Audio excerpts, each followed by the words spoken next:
Because it's a break, right? So. There you go. Sorry about that.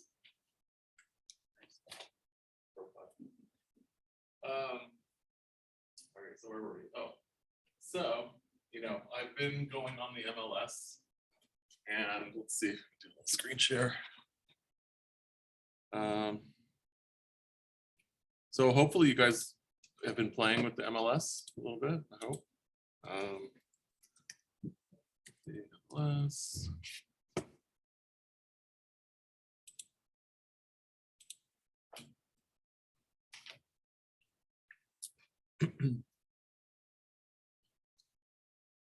So we're talking about listings today.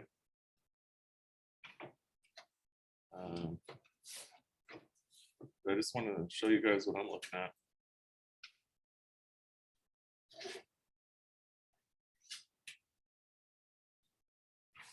You guys should really applaud yourselves because you're here to make money. I really applaud you.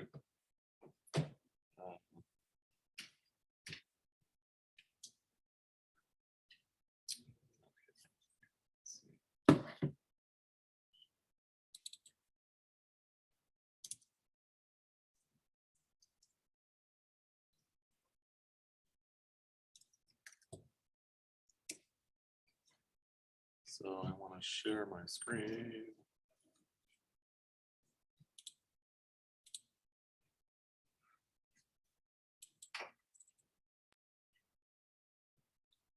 Okay. Yeah. Okay, so I'm sharing my screen, right? I hope so. So I'm just what I'm looking at in the market like right now. If I go search listing, I'm going to do a residential cross property. So I can search for single family condo, income, land, lease. If I do cross property, that allows me to select multiple things at the same time. So I'm just going to do residential cross property right now, just to look at. So again, just from the MLS homepage, I went search, listing, residential cross property. And it took me to this page. Now this is giving me a map. And let's see if I can move this. All right. So this is giving me a map. I can allow the MLS to know where I am. That's fine. Location is turned off in Mac system. That's fine. Whatever. Now,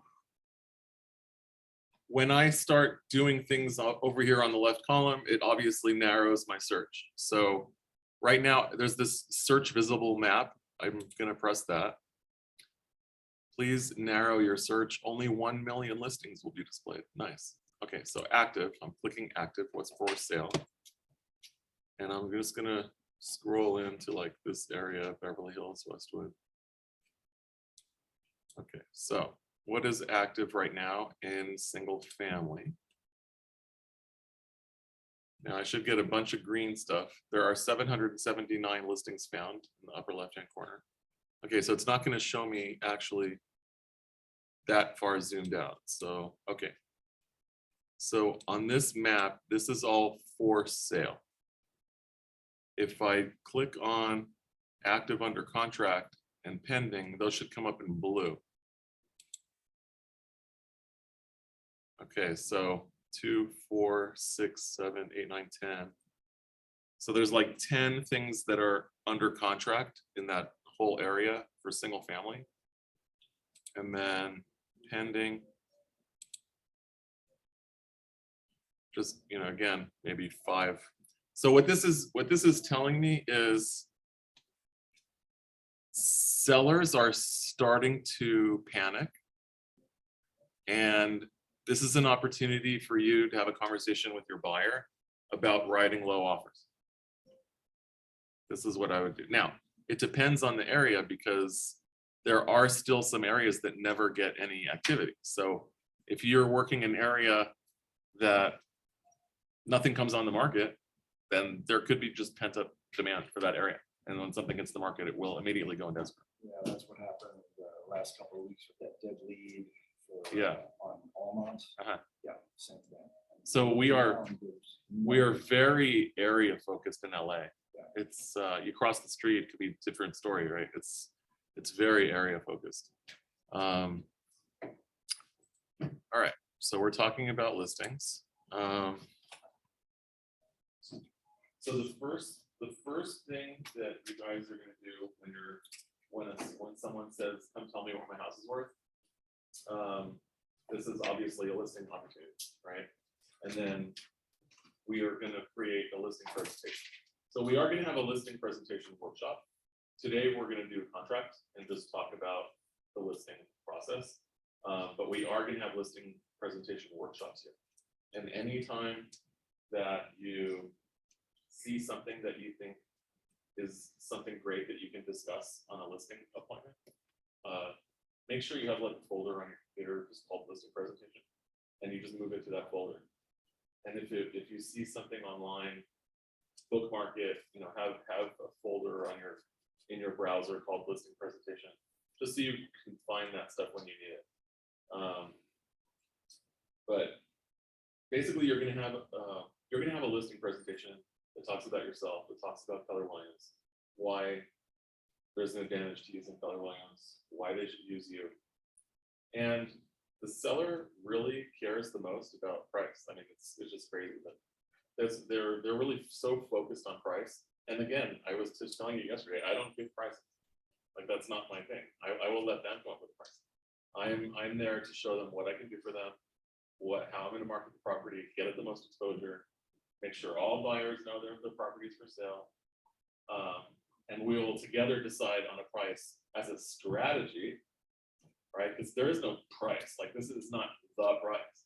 It's a strategy of where we should be listed at compared to everything else to make our property really people want to write offers on the property. So a dialogue that I have often with a seller is as a buyer, if you're working with an agent as a buyer, usually what an agent will do is set up a buyer saved search on the MLS, and anytime a property comes up, you'll get an automatic notification email, right? Have you guys looked at that? I mean, so if I have a buyer, let's say, looking for property in single family house in Beverly Hills. So I'm just going to go here just from the homepage in the MLS. So just go straight back to the homepage. So I have a buyer looking for a house in Beverly Hills. Okay, what do? I go to the MLS, I go search, listing, single family, and then I'm going to enter I want an active property, maybe even a coming soon property. And then I'm going to go MLS area, Beverly Hills. And this is showing me that there are 69 single family homes for sale in Beverly Hills. I'm not going to be sending my client $70 million properties if their budget is up to, let's say their budget's up to 6 million. So I'll go up to 7 million. And now that changes to 17 listings found. Okay. Now I have the opportunity here to view the listings, or I can save the search. If I press save search, then I can name my search. I can give it an email subject, and I can enter my buyer's email address. So this is normally what a buyer's agent will do. They'll create a search, they'll save it, and then here are the advanced options. Like, if I enable notification, that means that my client will get notifications on price changes, new listings, price corrections, back on market. When will they get the email? ASAP.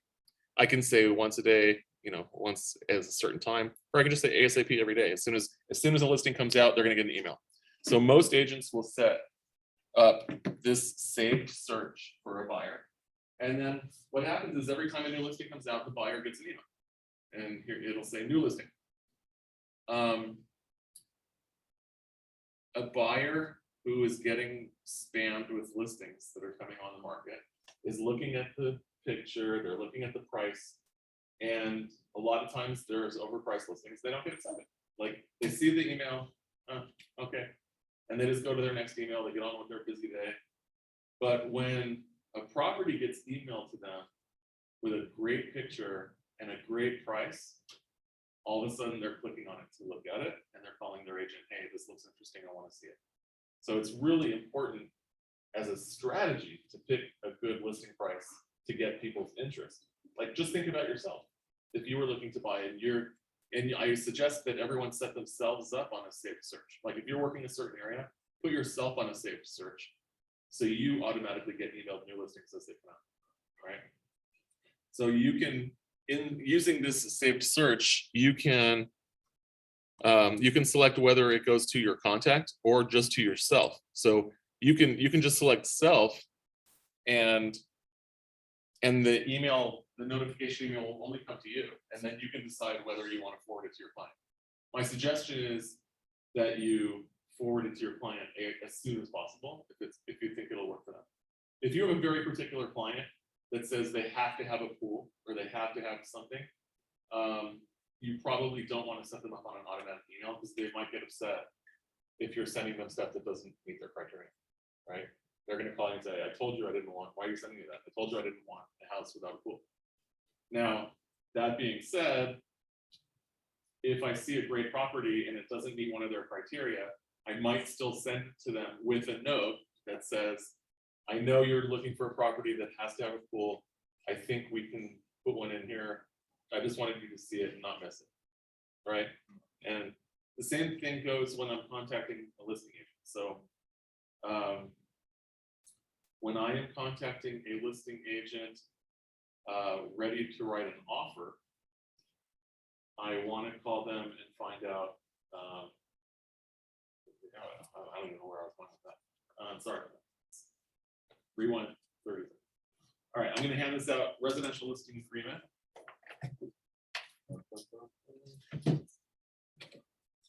Maybe.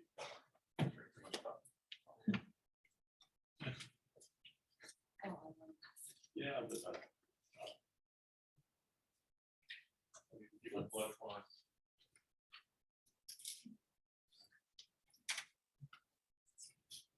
Okay, so I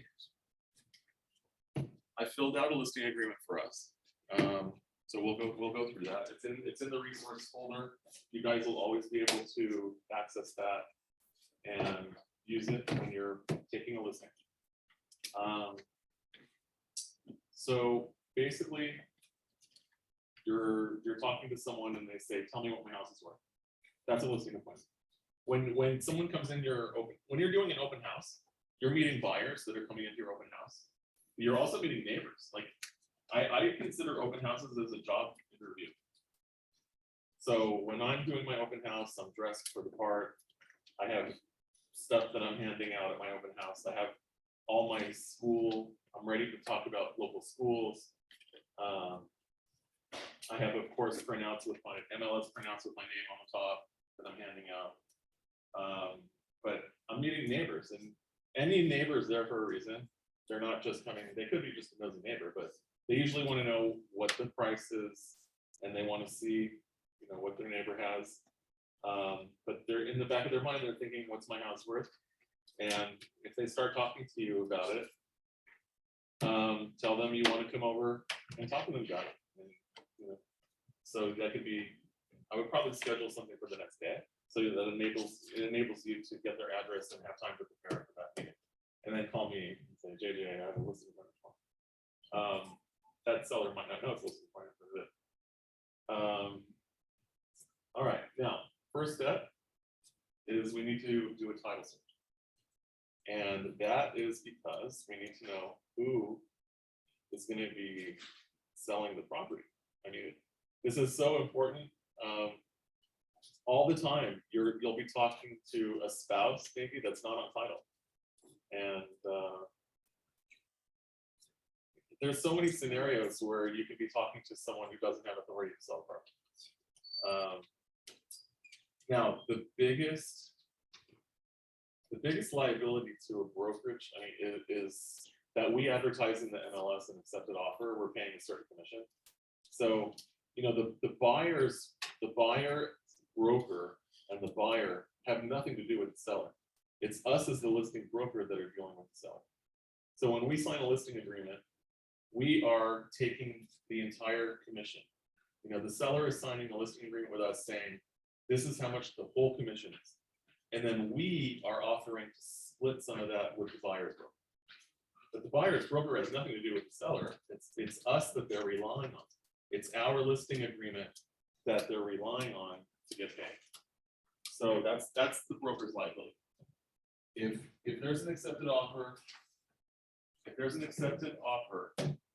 from a buyer's broker, that commission is being guaranteed by the listing broker. Now, the listing broker's commission is guaranteed by the seller on the signed listing agreement. Right? We need to make sure we have a valid and enforceable listing agreement. Okay, so then that means we need to know who the seller is. So let's see. So Clearmark Title.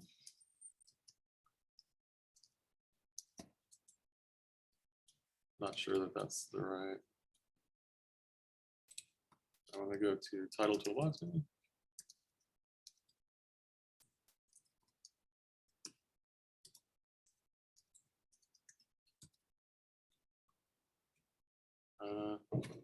Does anyone know the actual login? I can get it real quick. Just go to Google Clearmark. ClearmarkTitleToolbox.com. Clearmark Title Toolbox.com. Does everyone have an account with Clearmark? I don't have one with Clearmark, but I can give it. Oh, no, I just want to make sure that you have access to a title company. Clearmark Title Toolbox.com. Clearmark Title Toolbox. I don't have one yet. I'm working on it. I'm Okay. working on it today. So Jerry Ferris is the person to contact. His email is jerry@clearmarktitle.com. JERRY@clearmarktitle.com. And he'll get you set up. I do have his phone number. Jerry's phone number is Jerry Ferris, 310-902-8386. 310-902-8386. That is Jerry Ferris, Ferris. And his email is jerry@clearmarktitle.com. And then we're going to log in real quick to title. So this is Clearmark.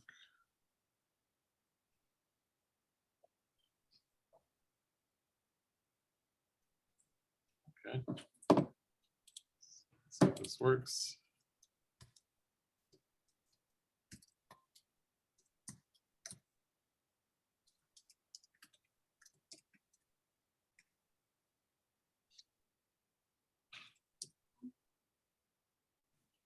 Works.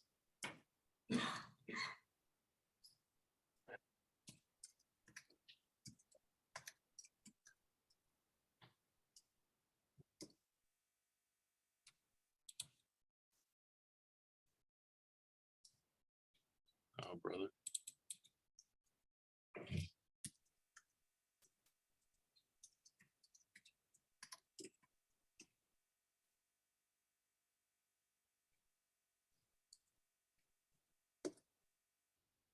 Okay. All right.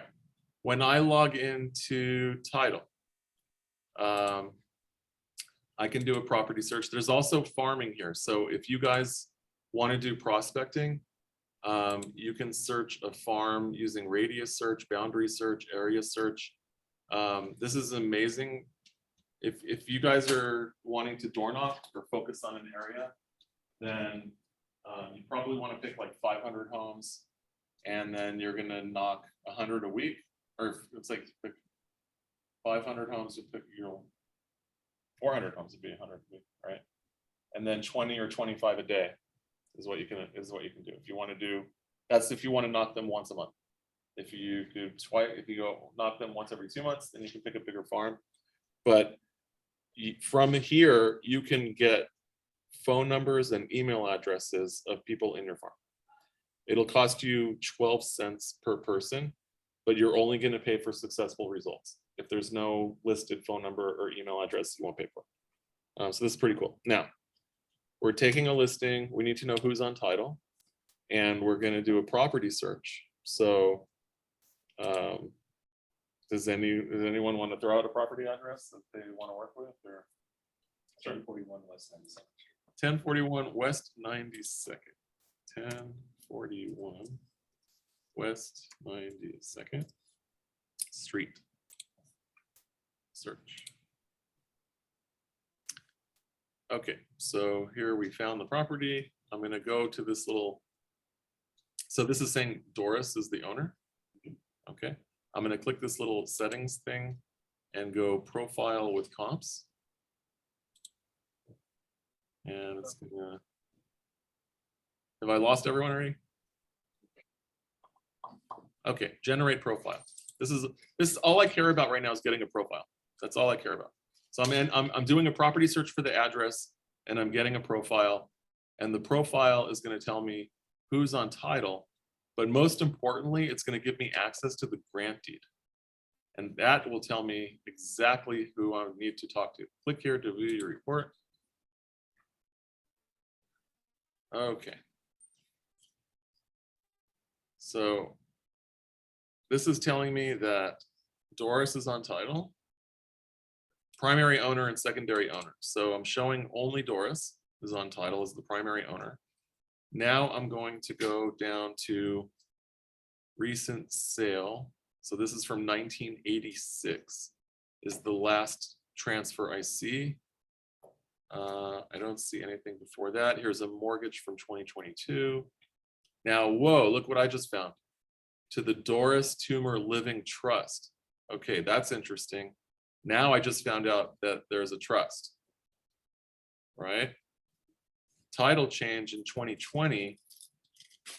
The seller was Doris Toomer and the buyer was Doris Toomer Living Trust.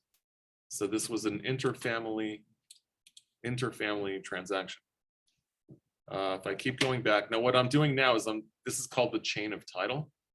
And we're looking for when the property originally was sold to Doris. So I think from what I'm looking at, the property was originally sold to her in 1986.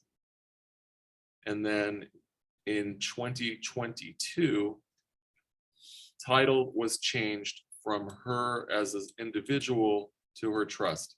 So I'm going to actually click on this document right here. And that is the grant deed transferring title from her to her trust. And it's going to tell me who the trustee is. And that's who I need to put on my listing agreement. So I'm going to scroll down. And it says here,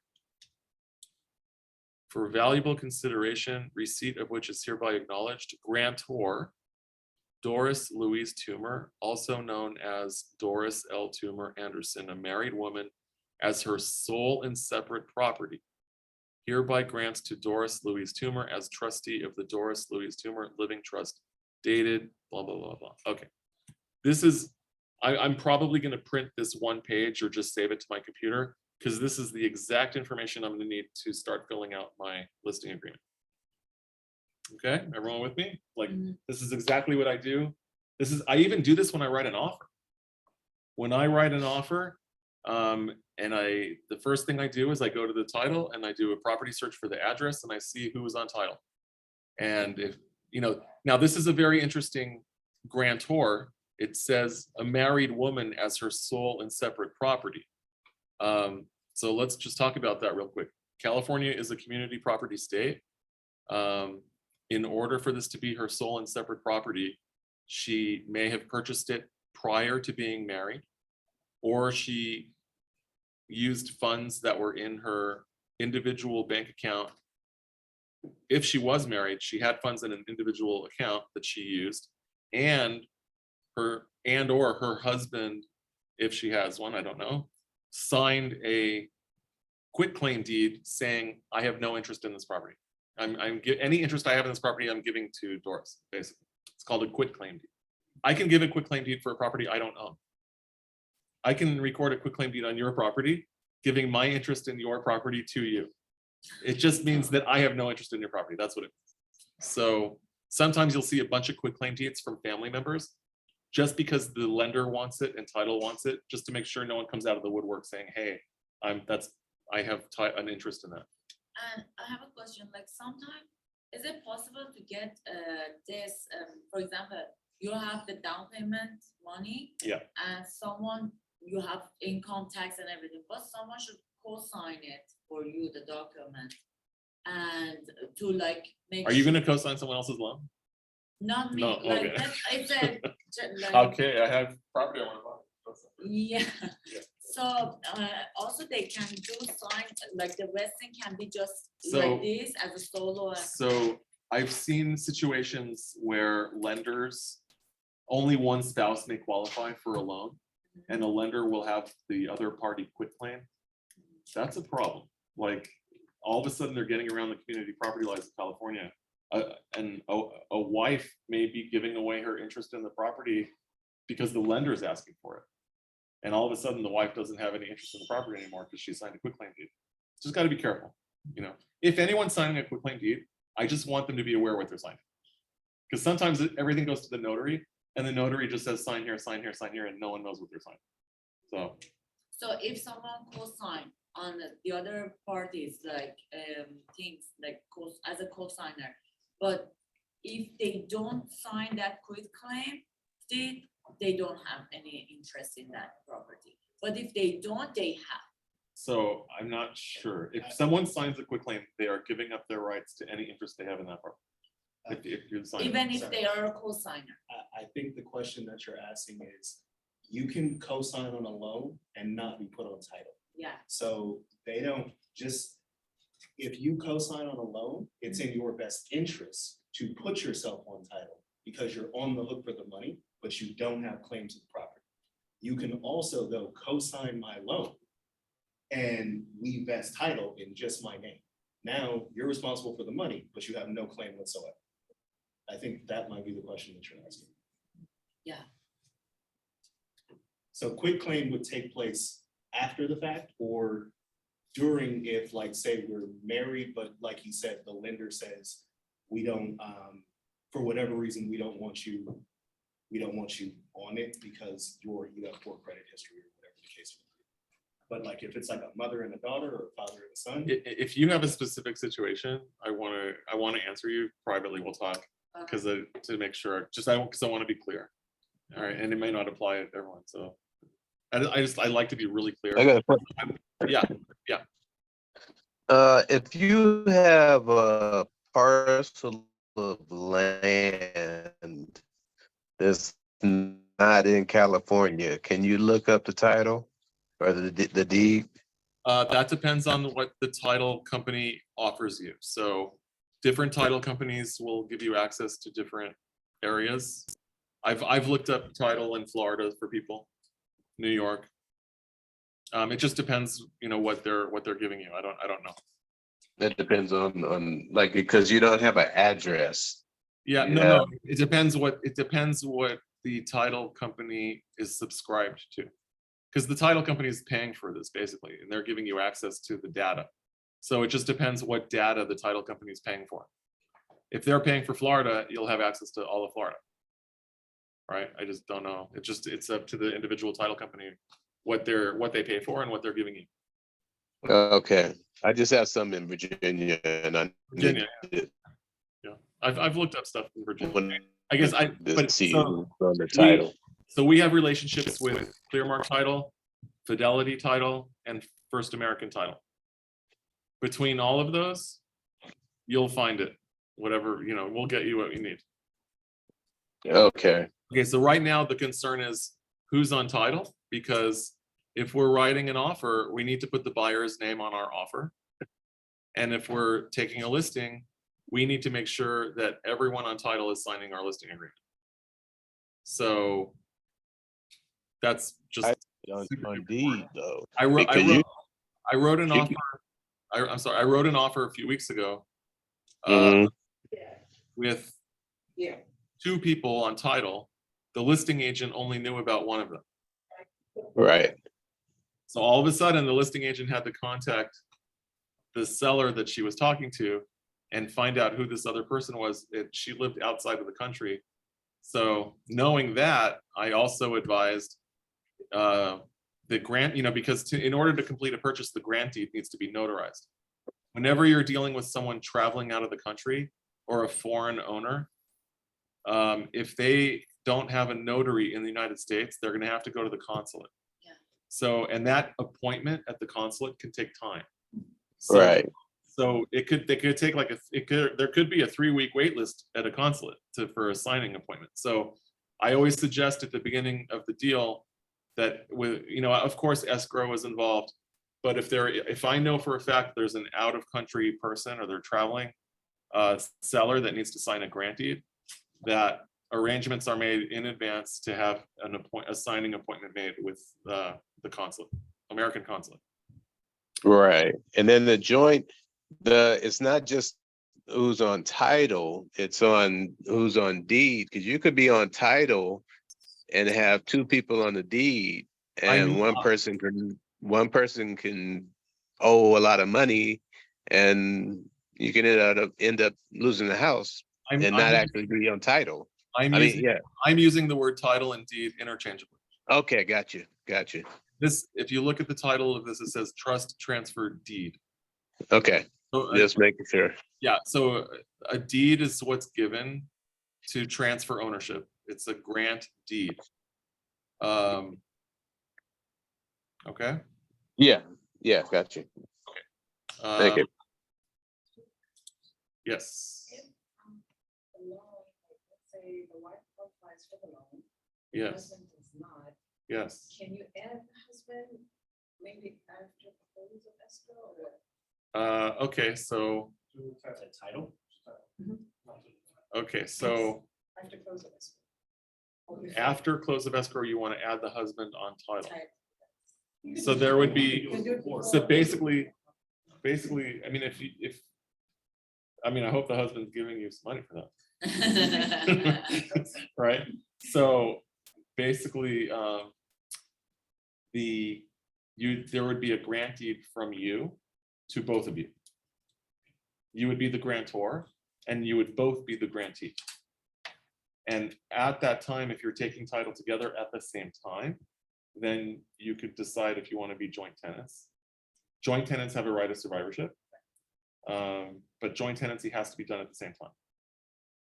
Okay, and then the biggest question here is the accounting question, because you might be creating a taxable event for the husband.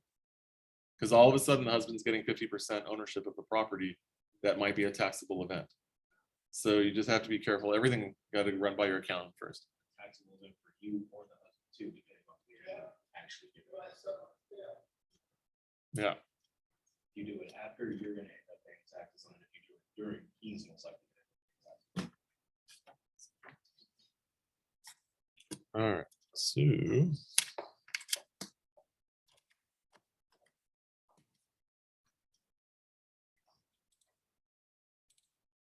All right. How do I access? There we go. Okay, so in my shared folder with my hip hop apps DVDs, P90X, KW Agent Resources. Okay, contracts, listing agreement, residential listing agreement, and I'm going to share that. Okay.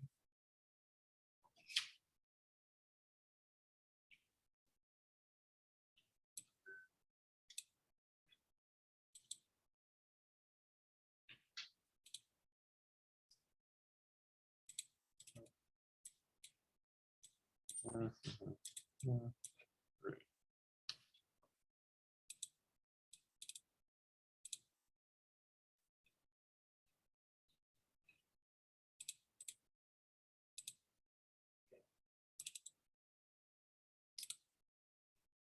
Okay. All right, so if we go back.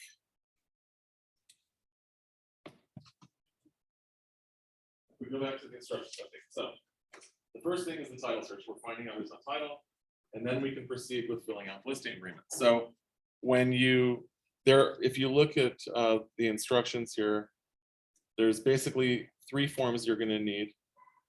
The residential listing agreement is gonna give you 3, 6, 7 forms. When you go, you're gonna log into CAR and go to zip forms, and then you're gonna search for RLA. RLA is gonna give you everything we're gonna go through right now. And then there's also one more form called the seller instruction to exclude the listing from the MLS. So we have a clear cooperation policy across the country. If you're a realtor member, which most brokerages are, that means that you have to put the property in the MLS within 24 hours after it's advertised to the public. So if I put a sign on a property, that's advertising to the public. I have to put my listing into the MLS within 24 hours, within 1 business day, basically. So we had a meeting yesterday, Michael Rosales was saying, if you start advertising a property on Friday, you need to put it in the MLS on Monday. But that can be coming soon, it could be active, it's just, it has to go into the MLS. Now, there's a little trick, is called this seller instruction to exclude, which we'll get to. The way that I fill out my exclusion to put it from the MLS is I write in there, instead of a date, I write when it's photo ready. Because we have to get the property ready, we have to get photos done. And then it's gonna take a day or 2 for the photos to come back.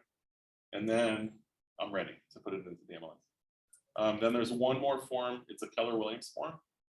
It's called the affiliated business disclosure form. So every company should have a disclosure of who they're affiliated with. We have our own escrow company in-house, Cannon Hills Closings. We disclose that up front, that we're related to them. You know, our title companies, anyone that we're related to, that we're going to be making money from, if everyone's using, if we don't disclose it, it's a conflict of interest, right? Okay, so we're ready to fill out our listing. So in zip forms, this is what we're gonna see when we open our LA, the residential listing agreement. So first document, as always, is our agency disclosure. And it just says that there are agents that represent sellers, agents that represent buyers, and agents that represent both buyers and sellers. And here we're talking about brokerages, right? And what is our responsibility to anyone? It's fair and honest dealing. Duty of honest and fair dealing. And as a seller, there is a duty to disclose all known facts to the agent which materially affect the value or desirability of the property. So a seller's responsibility is to disclose what they know about their property. And our fiduciary duty to anyone is that we have to disclose what we know also. If a seller tells us something about the property that may affect a buyer's idea of how much they should be paying for the property, we need to disclose that to the buyer. We can't hide it. Buyer's agent. So again, we need to disclose. So when I'm sitting with a seller, if there's any pushback from a seller at this point about me representing a buyer also for their sale, my response to them is, my job is to get you the most money. And for a buyer, my duty to a buyer is full disclosure. Okay, my duty to the seller is to get them the most money. To a buyer, full disclosure. Okay, and then, Would you please say it again? yeah, my duty to a seller is to get them the most money. If someone walks into the open house and they don't have an agent, as the listing agent, it's my job to facilitate the transaction. I will get their information, I'll talk to their lender, I'll write their offer, and then I'll bring it to you and present it. And then if you like it, you can accept it. If you want more money, we'll ask for more money, right? On the counter offer. So I'll facilitate the transaction. But my duty to you as the seller is to get you the most money. So there's money, information. Money and information, yes. Yes. Money for one, information for the other. Yes. So just as an added as an added aside that I need to add, confidential information shouldn't be shared, but we're not talking about disclosures. Right? If a buyer says to you, I want to offer this, but I'm willing to go up to this, you can't repeat that conversation. You cannot repeat that conversation. But you can tell the seller you can ask for more money, you can counter higher. But you can't say that the buyer told me they'll go higher. That's a confidential conversation. It's a fine line, but don't worry. Don't worry. You present both sides, don't worry. about Exactly. anything. We're gonna make money. Okay, seller and buyer responsibilities. All right, we're signing the agency disclosure. Now, it's very rare that you guys are gonna be signing this in person. It's very rare that you'll be signing this listing hearing. It's possible. Like when you go on your listing appointment, you will bring this, and your goal is to get it signed in person. Usually, you're gonna be sending this via DocuSign. Usually, what you'll do is you'll tell a seller, I mean, every situation is different, but most of the time this is going to be done digitally. But if you're going on a listing appointment, you're definitely bringing a signed, a printed copy with you to get signed on the spot. Page 2 of this is just showing that the government requires an agency disclosure to be presented to a buyer or seller, and what the information on that form needs to look like. Okay, fair housing and discrimination. The only thing we can discriminate against is how much money someone's willing to pay for the property. That's it, money. Cannot discriminate against anything else. You know, sometimes if you do get a seller that tells you, I only want to sell my property to such and such person, or, you know, you can say, you know, I can only help you with getting the most money. That's all I can do. Right? I'm not turning any buyers away. I'm bringing you offers for money. You know, I don't want to hear any crazy stuff like that. So only look at the money. All right, fair housing, possible representation of more than one buyer or seller. This form just talks about every scenario.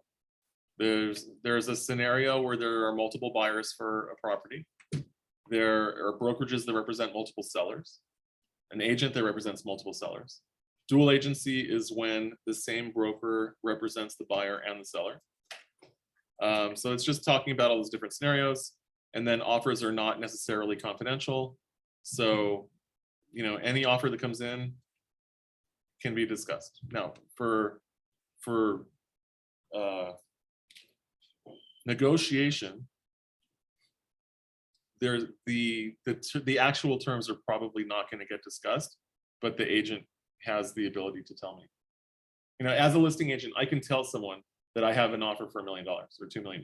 I can tell them that.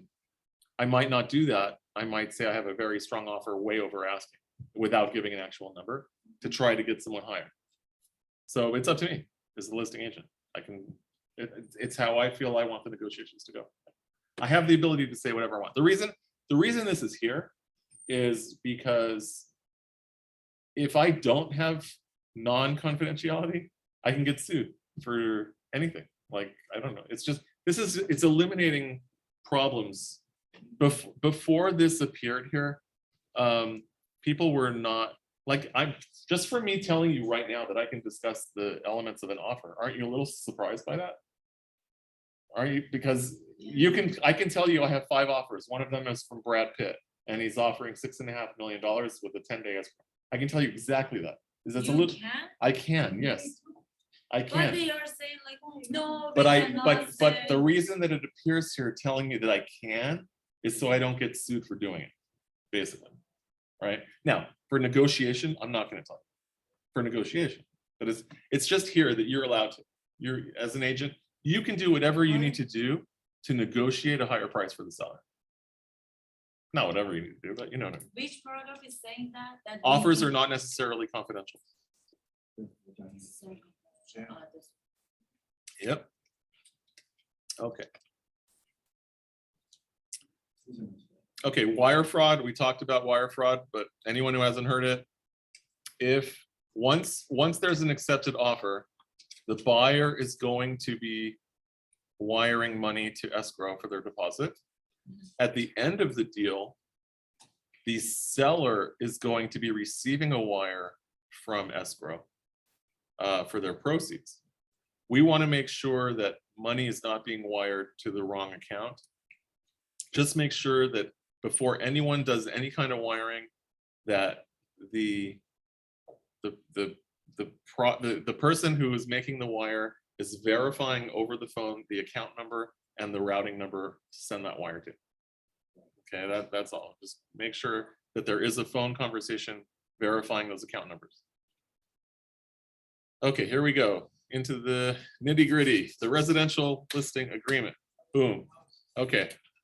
When we are looking at page 1, where it says here, date prepared, Okay. yeah, page 1 of the listing agreement. If you double click where it says today's date, it will automatically put today's date. That's a little trick in the MLS. I mean, in the zip forms. You double click, it'll say today's date. Now, you guys are gonna have to look up here because I didn't hand this out, or you can look on CAR. Should I make that even bigger? I don't know.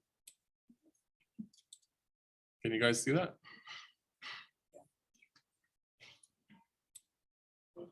Okay. So this is so you get to the forms through car.org. You log into car.org, and then you're going to have to go into transactions. But for right now, for the purposes of this class, let's just look at it, because I put in my resource folder. You guys are going to have this. So you can copy right off of it. So I just want to show you how I filled it out, and so when it's time for you to do this, you'll have this resource. For some weird reason, there is a blank line at the top. I don't know why it's there. Maybe it's there in case you have lots of sellers. I don't know.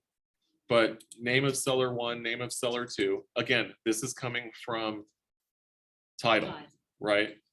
Now, at the end, at the very last page of the listing agreement, there is a space where it says entity sellers. If you have a trust, if the property's in a trust, you're going to click that box and you're going to fill this out. So basically, from our example before, the name of the legally authorized signer is, you'll put her name as trustee.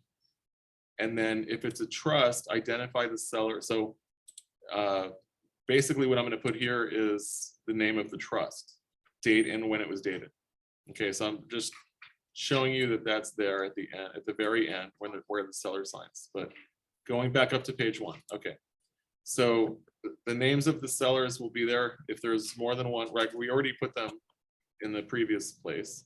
Name of seller 1, name of seller 2, if there is a seller 2. Keller Williams Beverly Hills, that's us as the broker. Beginning date, today's date. We always want to start the listing for today. A very interesting side note regarding the residential listing agreement. There is no such thing as a expiration date on a listing agreement. There's no limit to how long this can last. If I sign a 10-year listing agreement, it's valid for 10 years. So just letting you know, it's a weird thing. There's no limit to how long a listing agreement can be. All right, so today's date. Why do I want it to start today? Yeah, question online? You said you can do 10 years, but is there an average? I see 180. I don't think I don't think any seller will sign that. But you can try. Good. Okay, so we're gonna. You can try. You can try.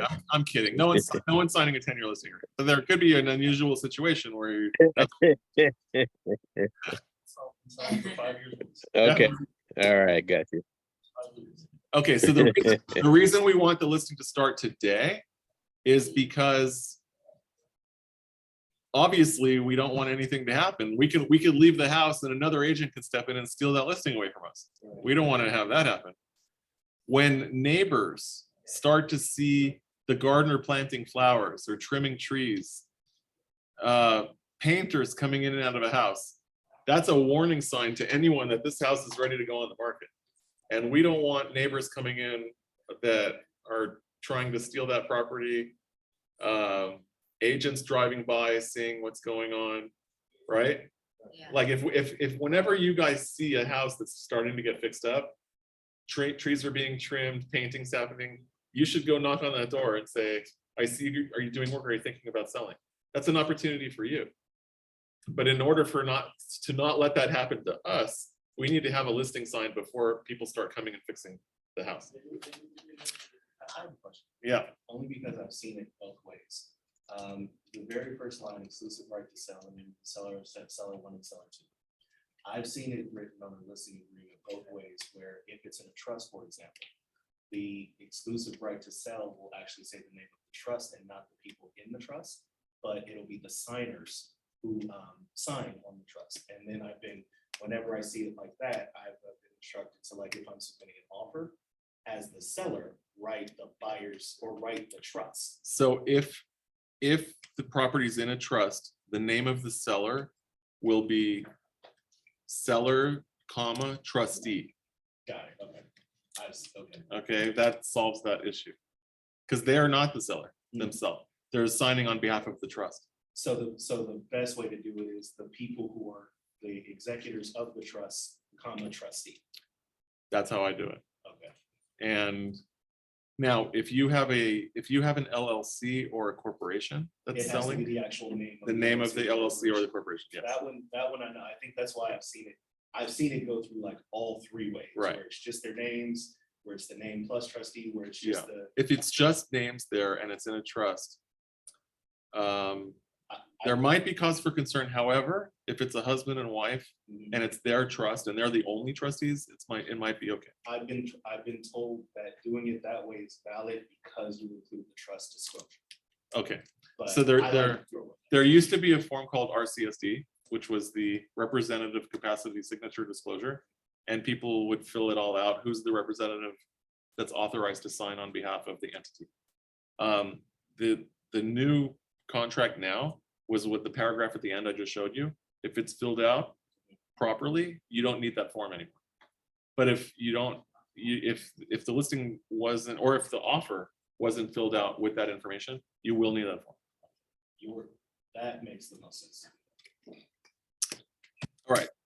Now, question again. Yes. Oh, sorry. So the date of preparation, let's say it's today, and beginning date, we should put it as today. Today, right? yes. But you said usually they sign it via the DocuSign, right? Yes. Through the DocuSign. Yes. So let's say we leave the place and we agreed, all of us agreed to sign it until I get home, like do it and send it to them. Well, it might take 1 or 2 days, Okay. right? But I'm not saying they are going to sign like with other people. I'm just saying, let's say in next day it's 30th. Okay. Should I put beginning date 30th or I still keep it on the same date at that I prepared? So if you're gonna pre-fill it in, use today's date. If you're gonna send it DocuSign and there's only one signer, on DocuSign, you can drag the name and you can also drag date sign. If you want, you can drag a date signed to that area and leave it blank.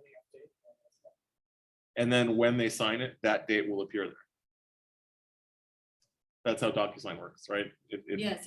So you can put it drag date signed to that area if But you leave it blank. it takes like, let's say 3 to 4 days. So I will always put something in there today because I'm adding the form, the exclusion form, Mhm. because I'm adding that form, I don't care what that date is. Okay.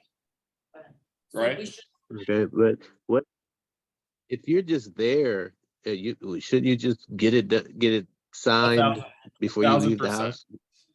So when Yeah, just me- have one let me- regular. let me ready to tell you my sign. listing appointment. Hi, I'm here. Is there anything you want to discuss before we sign the listing agreement? My There whole you listing go. appointment.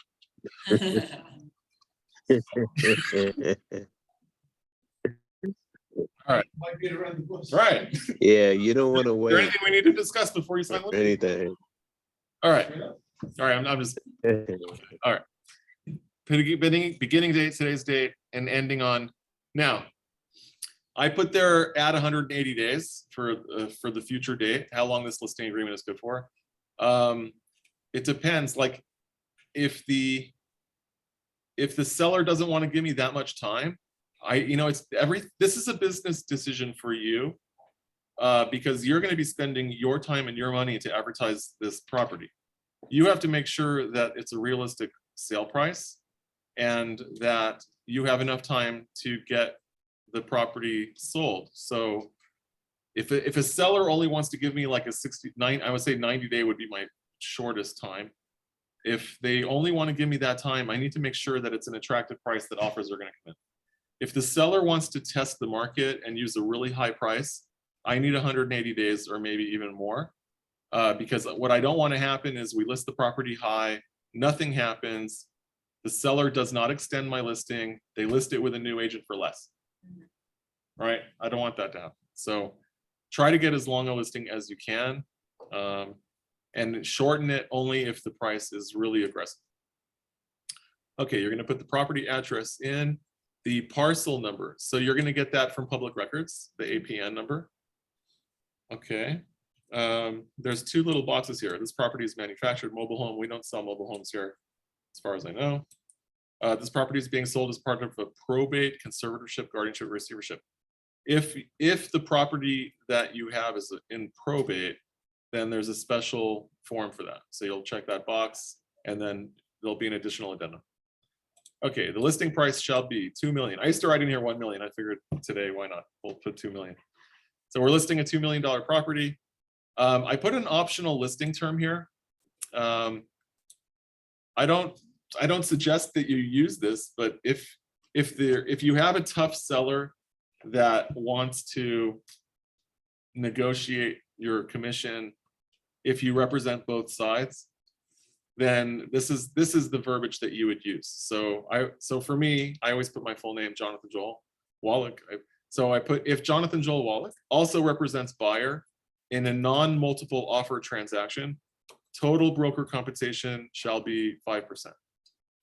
So I don't pre-fill this in, just use it when necessary. So here I'm talking about a 6% listing where I'm offering 2.5% to the buyer's agent. Why not? You know, we don't have to split 50-50. We can. I mean, this can be 5% offering 2.5. This needs to be 2.5 though. Whenever I'm talking about commission with the seller, I'm separating the two separate commissions out. There's a listing side commission and a buyer side commission.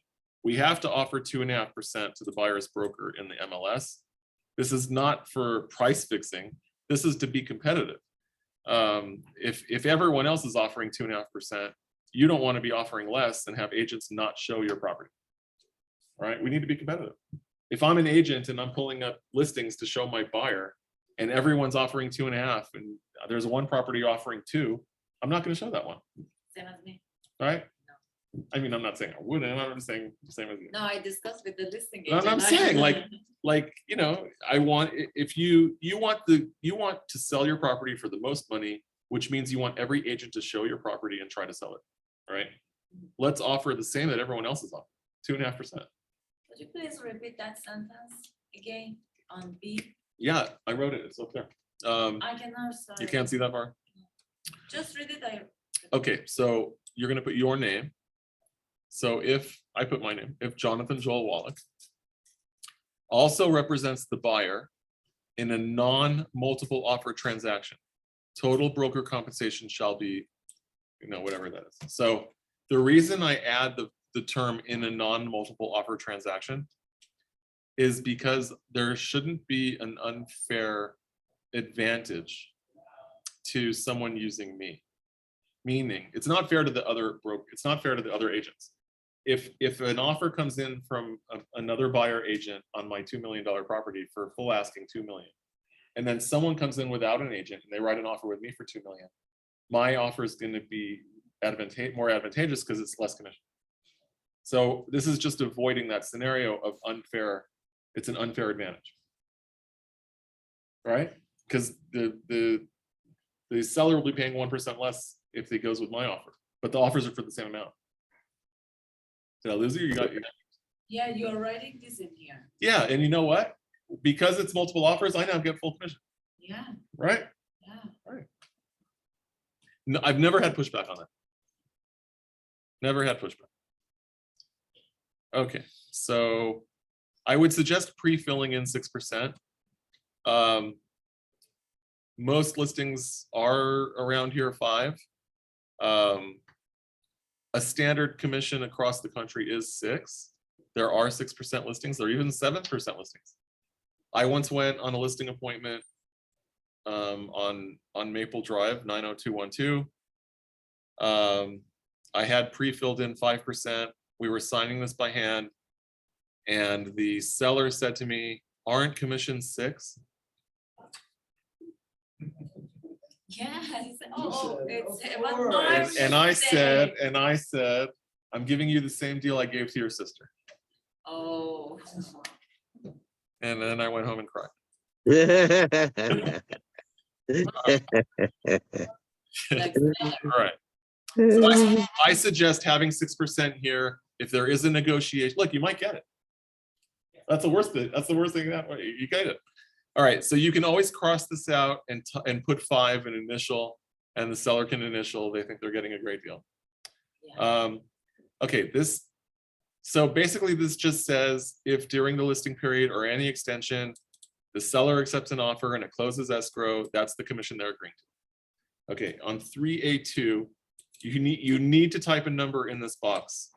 That is super, super duper important. If you don't leave a number in that box and your listing expires and someone comes in and writes an offer on that property after your listing expires, you won't be entitled to any money.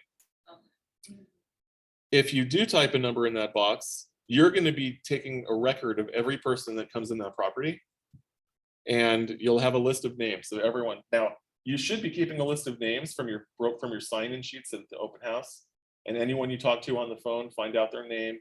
When another agent calls you and says, "I have a buyer," say, "What's their name?" Now when you call other agents and say, "I have someone I want to bring," and they say to you, "What's their name?" Yeah. It's because of this. Okay. It's because they want to record it for this scenario where they don't sell. Okay, so just follow with me. So it says if within 180 calendar days after the end of the listing period or any extension, or even after cancellation, the seller enters into a contract to sell the property, or that person's related entity. So even if someone came in and then their sister goes to buy it, Mhm, right? Because they have tricks like that, right? mhm. Who physically entered and was shown the property during the listing period or any extension, or anyone that even wrote an offer. Let's see. Okay, so seller shall have no obligation to broker unless not later than the end of the listing period or any extension, the broker has given seller a written notice of the names of the buyers. So when does the listing agent have to give a notice of the names? Not later than the end of the listing period. The old contracts used to allow for 3 days. That I would have 3 days after the expiration to give that the list of names. Now I need to send that not later than the end of the listing period. So that's really important. If you guys have a listing that's expiring, the seller's not going to renew it, make sure you give that list of names. Okay, the latest the day that your listing is expiring. Give it to the seller. You're going to send an email to the seller. Thank you so much for allowing me to list your property. I'm sorry we couldn't get the job done for whatever reason. If any of these people want to make an offer in the next 180 days, please call me and I'll facilitate the transaction.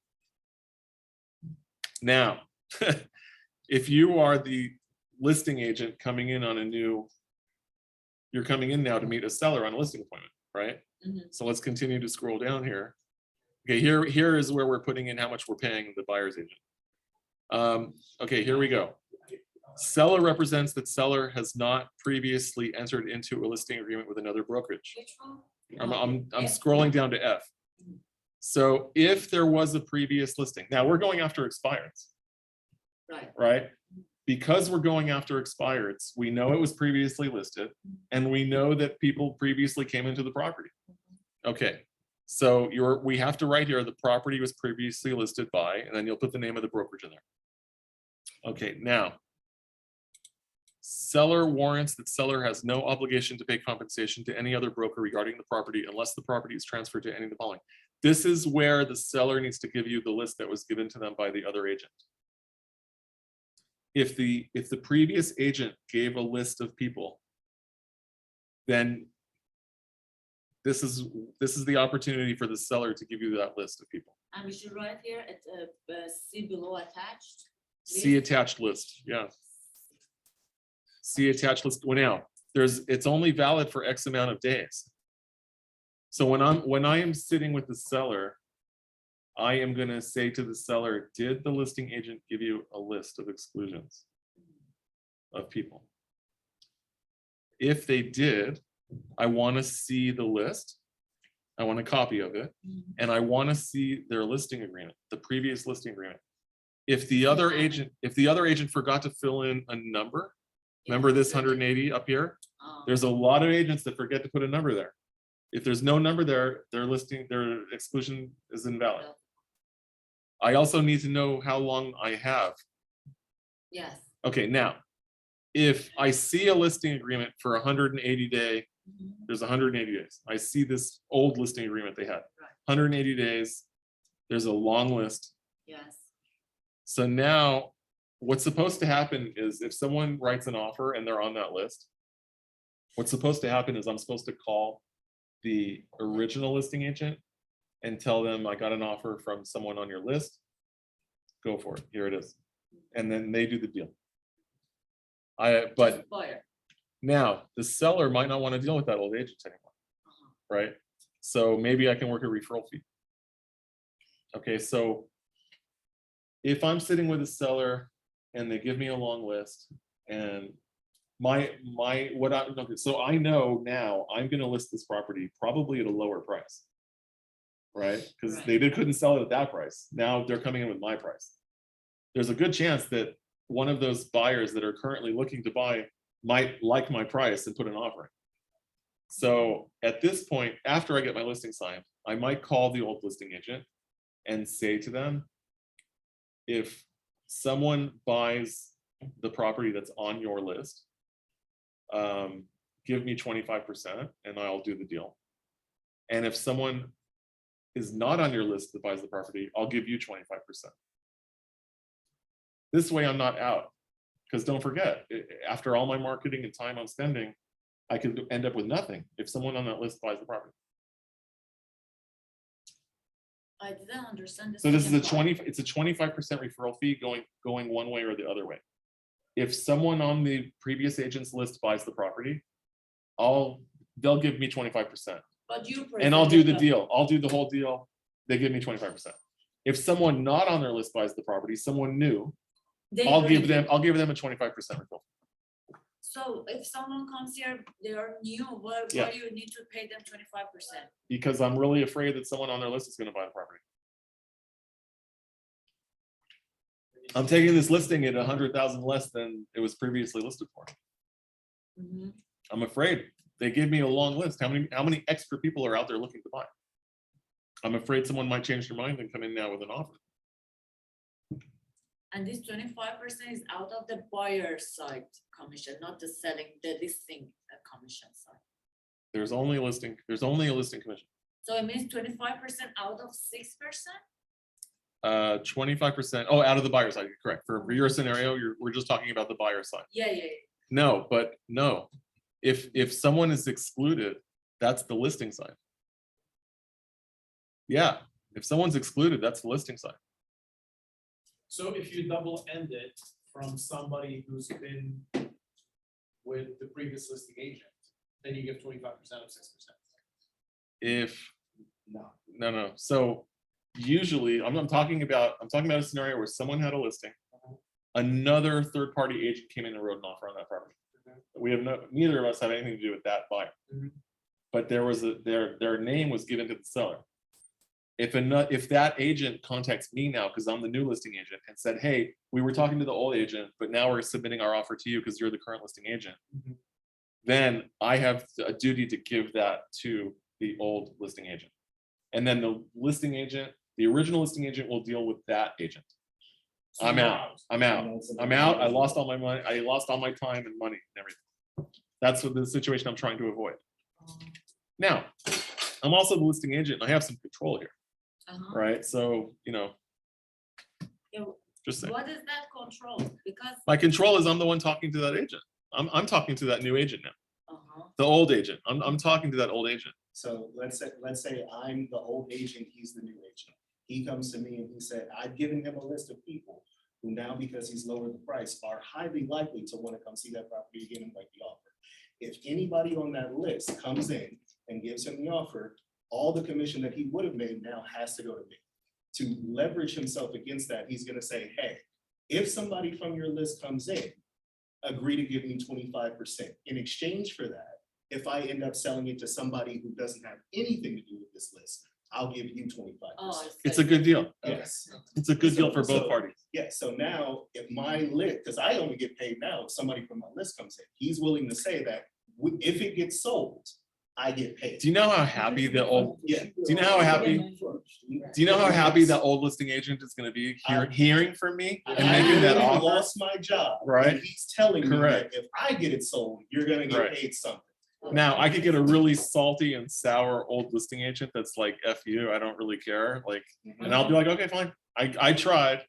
Which if. And you're then- rational, you And wouldn't- then I'm looking for my own buyer or someone else. I'm gonna be pushing someone else. Yeah. Right? Well, I mean, look, that's my listing now. You know, obviously we want to get the most money for the seller. Maybe that buyer isn't the one that's gonna pay the most money. I would also say too, just a fair warning, not everybody is going to be as moral as you are going to be as an agent. And to a certain Yeah. extent, there's nothing stopping that other agent other than their own morality. I mean, it is legal, but say offer comes in, they just throw it in the trash because they know they're not gonna get paid on it. So Yeah. just, so this used to have 3 days for the list. We don't have to worry about that now. There used to be a 3-day period where the old listing agent could give that list. And so, oh, by the way, okay. If you're going on an appointment with a seller that their listing hasn't expired yet, I'm not allowed to contact a seller who has their property currently for sale. I can't contact them. It's solicitation. So, right, so there's a disclaimer on all our stuff that we send out. It says, if your property is currently for sale, this is not meant as a solicitation. I'm not allowed to call sellers of properties that have their property currently for sale and start marketing to them. Hey, when your listing expires, I want the listing. I can't do that. If a seller calls me and says, I want to interview you, I can go on. I can go on that appointment.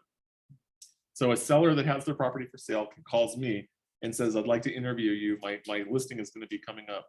I'd like to interview you. It's only they contact you. They're going to contact me. Then I can talk to them. Okay, now, when we're talking about this area here on my new listing appointment, their property is currently for sale. I'm not reminding them that they need a list. So about the list? I'm not talking about the list on Yeah, that yeah, yeah, no, conversation. no, we don't At that want it. meeting, I'm not talking about the list. The sign-in sheet list. I'm not talking about any Any list. Any list. You just sign up. and Think about it. If Yeah, I'm but telling no. them, if I'm talking to them about an exclusion list, they're gonna remind Yes. the listing list agent agent. to give them one. Right, Right. All right? I don't want them to remind the old listing agent to give them a list. yeah. I want to pray that the listing agent doesn't give them a list. Yeah. What was it that you said earlier about only if they mark it on a certain box that you could ask for the list or something like that? You said only if, No, I'm saying like I was saying like you need to fill this in you need to fill in how many days you have after your listing expires for the list that you're giving. So if you give a list to the seller of the people that came in during your listing agreement, it's good for this amount of days after your listing expired. Okay. Checkbox. You have to do both. You have, or all three. You have to put the number, you have to put how long your list is valid for. You have to have an accurate list and you have to give it to them before it expires. If any one of those isn't done, then it doesn't matter. Because honestly, that's so important. I had a client who I was writing an offer on a property. I wanted to write an offer on a property for. I called the listing agent. The listing agent never called me back. The listing agent had on the MLS that all showings were to be done with the owner themselves. I called that as the buyer's agent gives me permission to call the owner. I called the owner. I said, I'd love to set up a time for my buyers to come see your property. They said, oh, well, actually, our listing agreement expires today, and we don't think that we're gonna sell it. I don't have, we don't know if we're gonna sell it. Well, okay, if you change your mind, let me know. Kept calling the agent never called me back, so I never got my clients in to see the property. The next day, the buyers called, or the sellers called me, and they said, hey, does your client still want to come see the property? I went, I was like, oh, did you extend your listing agreement? No. We were just so unhappy with that agent. I ended up getting the listing agreement. And because that agent never called me back, never put me on a list, and never showed me the property, wasn't entitled to any of the commission. Yeah, It's the only time I've ever turned a buy into a sell. Nice. yeah, yeah. Okay, so continue, to continue. So it does, so if it says on the MLS, the owner will show the property, is it, give us the. That's I permission, didn't- that's permission to call the owner. I didn't know. That's Yeah. the only time you have. Yeah, when you are representing a buyer and you're showing the property, you need to look at the showing instructions. Yeah, I do, but I didn't know about Yeah, that. yeah, but I it's some, and it'll say it'll say owner or agent. It'll say like who you're contacting. If they give you permission to call the owner, great. Oh, Then the number it's was a- there. sometimes an agent takes But if- an out of area listing Uh-huh. and it's like a 2-hour drive for them to go, and the owner says, I'll show it. So then you have, The contact information for the showing. yeah, is you the could owner. put the owner there for contact. So it's not permitted if there's like sometimes it says, okay, the owner occupied. If there's no permission, you can't contact the owner. Oh, it It just, has to be, there has to be permission from the listing agent. and it should be there. It's there. It'll be there, or the listing agent can give you permission. Okay, items excluded and included. Unless otherwise specified in a real estate purchase agreement, all fixtures and fittings that are attached to the property are included and personal property is excluded. So this is a very important sentence. Unless otherwise specified in a real estate purchase agreement. So you can have a listing right now, a listing signed right now, and the seller is saying, I'm not, my dining room chandelier is not being sold with the house. It has sentimental value to me. I'm taking the chandelier with me. And then you write in here, chandelier is excluded. You write it in that area. In the MLS, you write chandelier is excluded. And then an offer comes in and it doesn't discuss the chandelier. And you accept the offer, the chandelier is included. What? Yes. It's excluded here in the listing. Yeah. It's excluded in the MLS. An offer comes in that doesn't talk about the chandelier. It comes with the property. Why? Because the purchase agreement is the contract between the buyer and the seller. And if it wasn't excluded in the purchase contract, it's part of the deal. It's attached. So if we're gonna put something here that's excluded in our listing agreement, don't forget to make a counter offer that says dining room chandelier is excluded. Okay, so what I write here, anything you write here or in the MLS must be excluded in a seller counter. Okay, don't forget, because you're gonna be in big trouble with your seller. Okay, so that's why it says, unless otherwise specified in a real estate purchase agreement, all fixtures attached are included. All right, leased or not owned items. It's very common that we're gonna have solar equipment now. Some- Question online? No. It's very common, solar equipment, they're on houses now. There are different ways that people got the solar.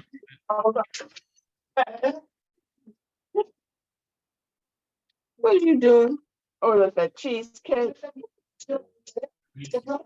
Where is, It's,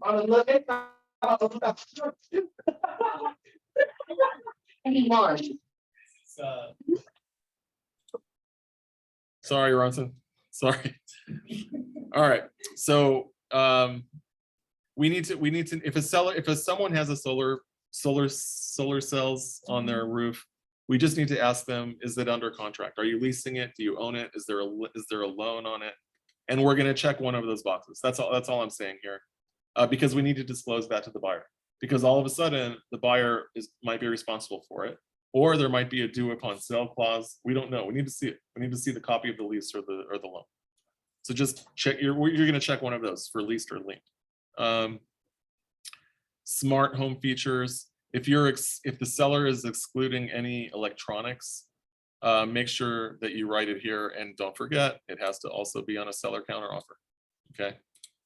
This just talks about what is an MLS. You know, people don't know. They're not in the business. They have no idea what an MLS is. You know, an MLS, it's a shared database of property, and we share commissions.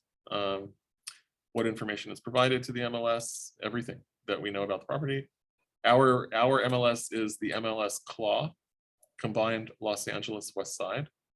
And that's saying that the MLS is the primary MLS for this area of property. If I'm listing a property in San Diego, I'm gonna be checking box. It's not the primary.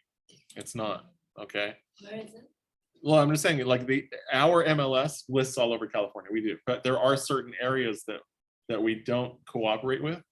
If that's the case, you can partner with an agent in that area.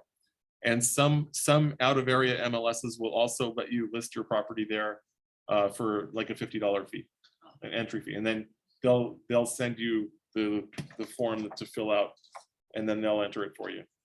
Or they'll give you guest access or something. So not an issue.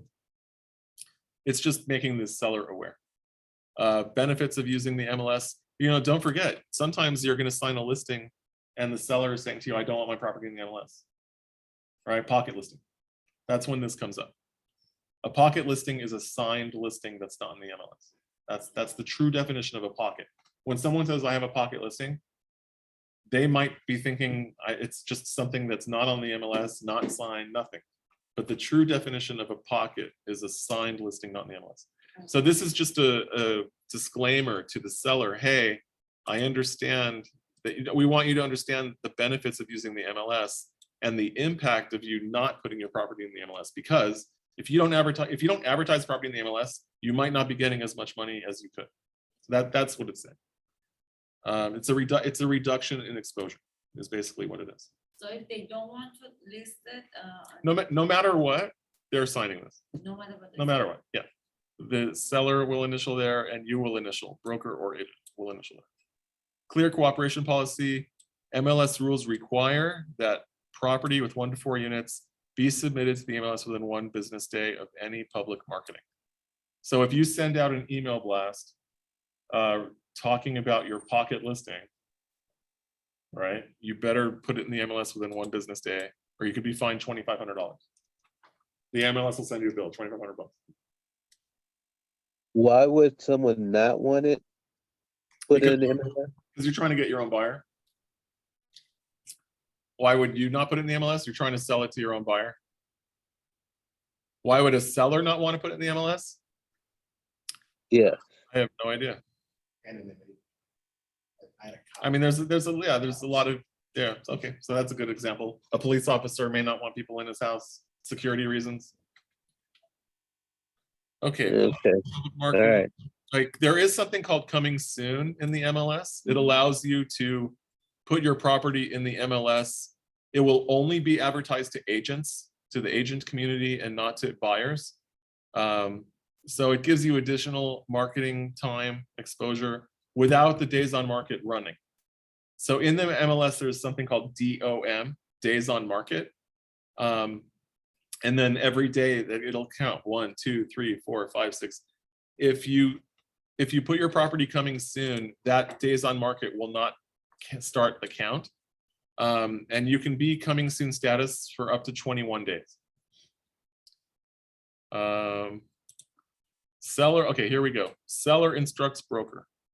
Seller instructs broker to market the property to the public and to start marketing on the beginning date of this agreement, or, and I wrote CSELM. So the SELM is the seller instruction to exclude the listing from the MLS. Seller instruction to exclude listing from MLS. It will. If you press the space bar, it will. It'll put the date, and then you can press back. So I'm just typing in there, see the SCLM. It's trying to get a date there, but I don't know when my date is. I don't know when the property is going to be ready. I don't know when my photographer is going to go in. I don't know how long it's going to take my photographer to get his pictures back to me. This is the best way to do it. Just see SCLM.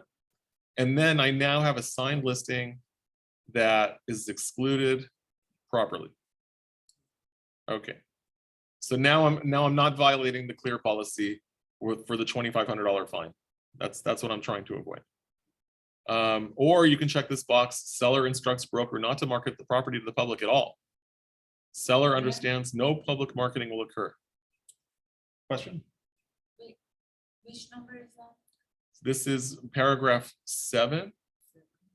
It's paragraph 7, and I'm talking about D. So you're gonna do this most of the time. You're gonna have this most of the time, unless you already have photos of the property, because you need photos. All right. Okay.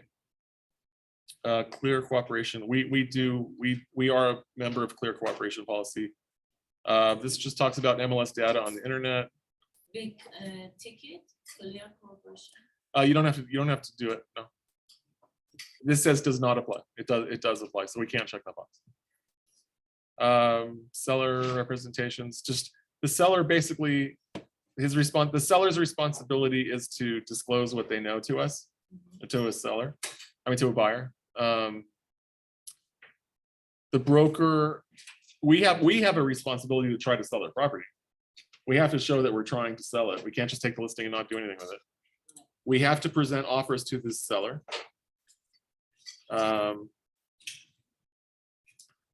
So there are strategies that we're going to be discussing. Thank you, Junior. No problem. No problem. Thank you. So there's also a little box here. Check this out. Seller instructs broker not to present offers until a later time. If you have in the MLS a deadline for offers, right, you might be collecting sealed offers on a property. And then you put in the MLS, all offers will be reviewed on such and such date, 2 weeks from now. You could check that box. If your seller might want to do that for a negotiation strategy, not have any offers even looked at till a certain date. So this is where you would handle that. Seller instructs broker not to present offers until a later time. It's a very good strategy to get the most money, actually. Here's one. I actually asked Michael Rosales this morning his thoughts on this. It's very common that buyers would give letters with their offers. And I used to ask my buyers to write a cover letter with a picture of the family or a dog or whatever, to try to tug on the seller's emotional heartstrings to make my offer stand out. I guess there have been some lawsuits where the buyer who didn't get it was sour and decided that it was because of their letter that they were going to sue the seller for not accepting their offer. So they were saying that there was something in their letter that turned the seller off to their, and then they would make a lawsuit. Don't forget, every single document we have is because of some lawsuit, right? So CAR is just trying to prevent lawsuits. There is a box here that says seller instructs broker to present buyer letters. So this is basically a seller allowing letters. So I don't know how you want to handle it. I talked to Michael about it. Michael's suggestion was when he represents a buyer now, he will tell the buyer not to write a letter themselves, but Michael will type something in his email. So, because it's not a buyer letter, this is just referring to buyer letters. If it's a broker to broker letter, this doesn't apply, right? So if I'm writing an offer now, I'm not telling my buyer to write a cover letter. I am just going to describe my buyer to the other agent so he can inform his seller, basically. Like a little bio. Yeah, a little So bio, this- but I'm the one doing it from my email with links to my buyer, just about if they have a link, LinkedIn, right? Or I'm just describing why my buyer is so awesome, why they should select my buyer, because that's all I'm trying to do. I'm And just you trying to. recommend to do that? I'm allowed to do that. Yeah. Yeah, this is just talking about between between a buyer letter. This is a letter written by an actual buyer. If a buyer is writing the letter, then there's potential liability. So. Anyways, So you know, the Way li- back in the day. the listing agents prefer not to mark this. Seller instructs broker to present buyer letters. If there is liability with marking this box, Okay. there is liability for So I marking. just. I wouldn't do it. Okay. I wouldn't do it.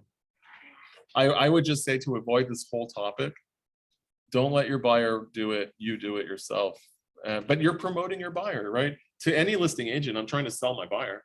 I want to be the one getting the deal, right? So I'm going to tell them all I can that is beneficial to get my buyer the deal.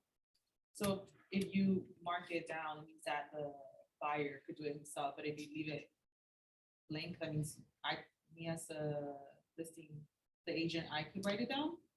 Yeah, so here's where my thinking is. When you work with a buyer, the buyer signs an agency disclosure with you. So the buyer is hiring you as their agent. They're giving you they're enabling you to represent them and do whatever you can for them to get the property. The buyer themselves has nothing signed with the seller. So the buyer can actually blame the seller for something because there's nothing signed between them. If a buyer signs an agency agreement with them, they're giving me full agency.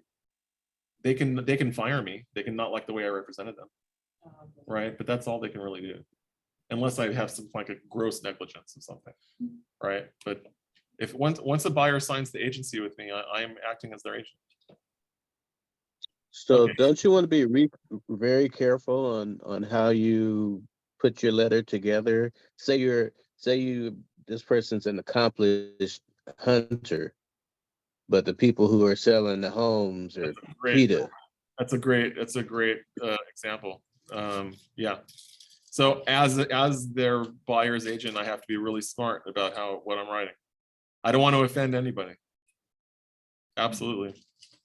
Oh, when you take a listing and you see horns on the wall, or you see a deer head on the wall, I would advise the seller to take that down.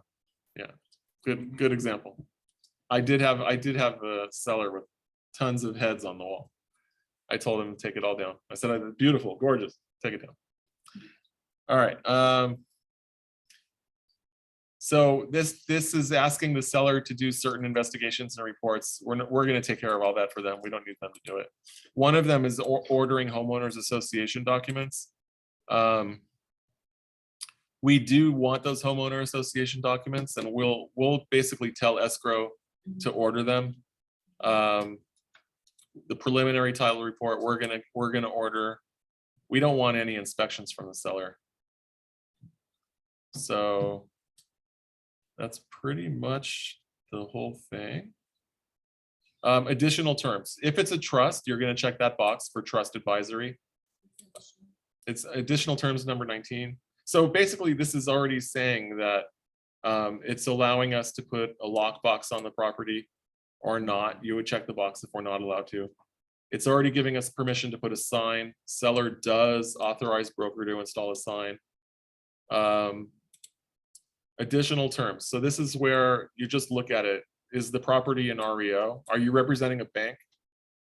Is the property a short sale? Are you trying to sell it for less than the amount owed? Is the property in a trust? If it's in a trust, you would check that box. There's also a seller contingency. Seller intends to include a contingency to purchase a replacement property. That's a really bad idea because you're going to have to disclose that the seller wants to find a replacement property before he'll sell his property. It's really hard to find a buyer that's going to be willing to put an offer in and tie their money up in escrow while the seller is trying to find a property in a really competitive market. So just something to think about. But if the property is in a trust, check the box for trust advisory, and then do the title research to investigate how the title is held so it's filled out properly. Here is the management approval loophole. Let's say you go on your listing appointment and you give away the farm. You took a 2% listing for $500,000 more than the property is worth. right? You went in that meeting and the seller just beat the crap out of you and you signed a 2% listing. And you walk out there, you're like, yeah, I got the listing, 2%. Shoot. Okay, this says, if an associate licensee in the broker's office enters into this agreement and broker does not approve its terms, the broker has the right to cancel this agreement within 5 days. Okay, so this is a loophole in case you did something silly, you shouldn't have done it, you were having too much fun. And that's the loophole for the broker to get out of a contract that doesn't make any sense. Okay. Entity seller, if the property is in an LLC or a corporation or a trust, you're going to check that box. And then the name of the legally authorized signer is, you'll put their name. And then it says here, if it's a trust, identify the seller by their name and if they are a trustee. If the entity is a trust or it's under probate, the following is the full name of the trust. And you'll put the name, this is the Jonathan Joel Wallack Trust dated such and such. Seller's signature, so name of seller one. If it's a person signing on behalf of a trust, I'm going to check that box, printed name of legally authorized signer. I will put their name, comma, trustee. Okay, and then here I will put their name. And if it's LLC, we put the manager If it's, name? yeah, so you'll put their name as they are listed on the LLC. When you go into escrow and title are going to want to see a copy of the formation documents of the entity, because they want to make sure that the person who's signing actually has the authorization to sign. All right. Broker signature is you. You can sign here on behalf of the broker. You just put Keller Williams Beverly Hills. This is our address. You'll put your name. This is our main office phone number. You'll probably change that to your phone number, your email address, your DRE number. Oh, now, if there's a situation where bless you, if there's a situation where you're co-listing the property with a different brokerage, I mean, it happens, right? You'll check this box. 2 brokers with different companies are co-listing the property. Co-listing broker information is on the attached additional broker acknowledgement form. Now, usually what will happen in this scenario, if you're co-listing with a different broker, is both brokers will have a listing agreement. They're not going to use the same listing agreement. There'll be one listing agreement with Keller Williams Beverly Hills. There'll be another listing agreement with the other brokerage, and they'll be tied together with this ABA form. Okay, but each broker will have their own separate listing agreement. Seller's advisory, And- yeah. And for the, when we go at the beginning, the first page, we should write both the agent's name there. On the offer there is, on the listing agreement, it's Yeah, gonna just have, real estate, just a relationship. oh, on the agency relationship, it's gonna be that's the first document, Yeah, real estate agency relationships, and that's gonna have the seller's names, because this is a listing agreement. It's gonna have the seller's names and then your name here and your DRE number. This is Keller Williams Beverly Hills is the broker. And then our Beverly Hills Keller Williams DRE number is that. But you're gonna enter your name and your DRE number right there and sign. You'll sign it. just of me, for example, in Caribbean, I don't put the other person, which, for example, working. in Not Amazon. the other. Oh, I see what you're saying. No, they're gonna have their own listing agreement. The only, Okay. yeah, they're gonna have their own listing agreement, and the only thing that you guys will have in common is this right here, this ABA form. That ABA form will tie both of your listing agreements together. You'll be sending both of yours together probably with that ABA form, right? In the situation of co-brokering, do you have to break down the commission numbers differently? There's a commission sharing agreement. And you Form. will fill out how the breakdown is on that? So the commission sharing agreement, that's the name of the form, commission sharing agreement. It's very detailed. And it talks about what happens with buyers that come in the property. What happens with pre-relationship buyers that walk in the property? What if someone comes in the property, but I know them 10 years? What happens in that scenario? What happens after the end of the listing of all the people that signed in? It covers every scenario and how they're handled. But in the actual listing agreement though, for both brokerages, if we're taking the 6% listing and giving away 2.5%, that's what we're gonna write on both forms. The seller's gonna sign them and we're gonna fill out. We can look at this ABA form real quick. We can look at it. Yeah, let's look at it. We'll look at it. Let me just get through this and then we'll look at the ABA. Okay, seller's advisory. I mean, obviously the seller can't hide anything. They need to disclose. They're gonna have to fill out all the disclosures that we're talking about here. We'll worry about that after we have a deal. Also, the seller has to, don't forget, the seller has to maintain their insurance if anyone falls and trips on the property. I once had someone walk into my listing, my open house, and pretend that they fell. It was horrible. They actually called the seller, and the seller said to them, "Are you out of your mind? Are you kidding?" It didn't turn into anything, but they tried. So this Consumer Privacy Act advisory is part of the agency disclosure, and they just tack it on there at the end. Okay, here is the seller instruction to exclude the listing. Remember, we checked that box that we're see the form SELM for the day that we're actually going to go on the MLS. This is the form. I Remember, didn't check it. you don't know what I'm talking, you don't remember? No, I know which one, but where is it? Right, so back up here on 7D, seller instructs broker Yes. to market the property on starting this date, and I wrote CSELM. Okay, here's the SCLM. Okay, seller instruction to exclude listing from the multiple listing service. So this is an addendum to the listing agreement dated today on this property. And it basically just says, seller instruction to broker to exclude property. Do not market property immediately. Begin marketing property to the public on. It's asking for a date. And I typed in there when photo ready. Okay, we're like cheating the system here. I cheat when I can get away with it. What can I tell you? When I can get away with it and it's not unethical. This is not unethical. This is getting my seller the most money. Right? This is how we do it.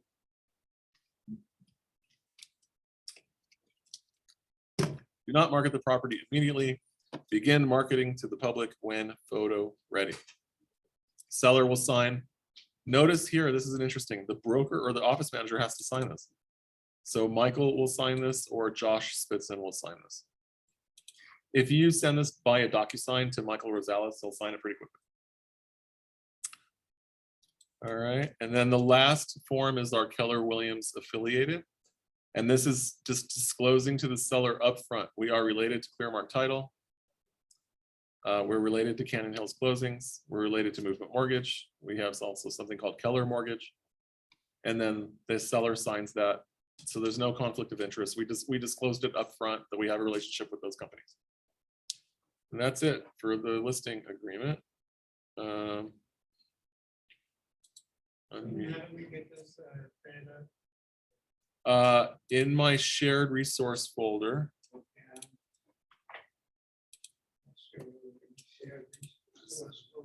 it's on a email I sent for sync. If you don't have that, just email me and I'll make sure that you get it. So my email is jj@wallack.com or jjwallack@kw. JJWALLACK. I will do it. I'll do it after. I think I sent it to you, but I'll do it again. All right. So how do I unmute everyone online? As far as the emails, I'm still gonna be good with my Gmail, right? If you email me, I'll email you. So it's JJ Wallack, JJWALLACK @kw.com.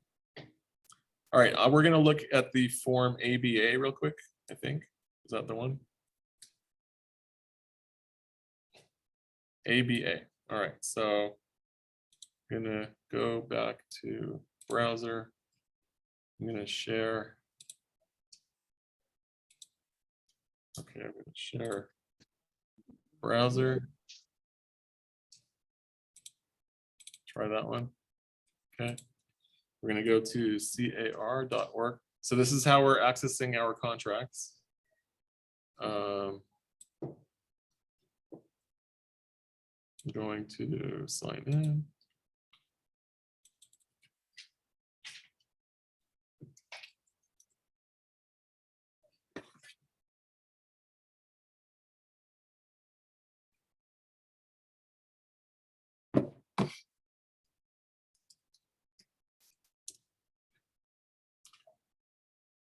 Okay. So from CAR here, I'm going to click transactions. And then I'm going to go down here again to transactions, access now. And then I'm going to click here. I don't know why CAR makes this so difficult to get to. Continue to transactions. Just follow the transactions links. All right, and now I'm in zip forms.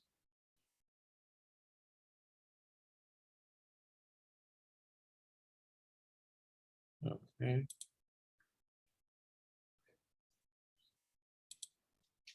All right, so this morning I was looking at this, the residential listing agreement class, that's the transaction I made today. Now, here are my documents. These are the ones we were talking about, the residential listing agreement and the seller instruction to exclude.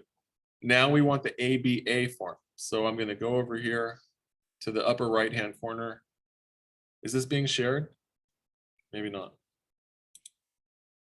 That's not the one I see. Okay, let me see here, 1 second.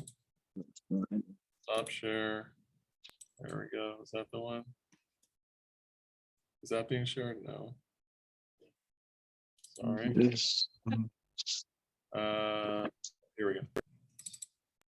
Okay. So I'm in CAR. These are the two forms we were talking about, the residential listing agreement and the seller instruction to exclude. Now in the upper right-hand corner, I'm clicking here. There's a little arrow there I'm clicking. And then I'm going to search here for ABA. ABA. Additional broker acknowledgement. As long as I'm here, I'm going to search for the commission sharing agreement. I'm just going to type sharing. And there's an agent commission sharing agreement. Okay, so let's look at these forms real quick. Additional broker acknowledgement. Okay, additional broker acknowledgement. This is an addendum to the listing agreement dated today between the seller and the broker for this address. Okay, it says the listing agreement, broker 1 and broker 2. Okay, here we go. It's tying both listings together. So Keller Williams Beverly Hills and whatever other broker that there is. Here's the compensation breakdown. Equally and jointly share responsibility or. So are we both responsible for open houses? Or is only one of us going to do open houses? Right? This is where we can discuss that.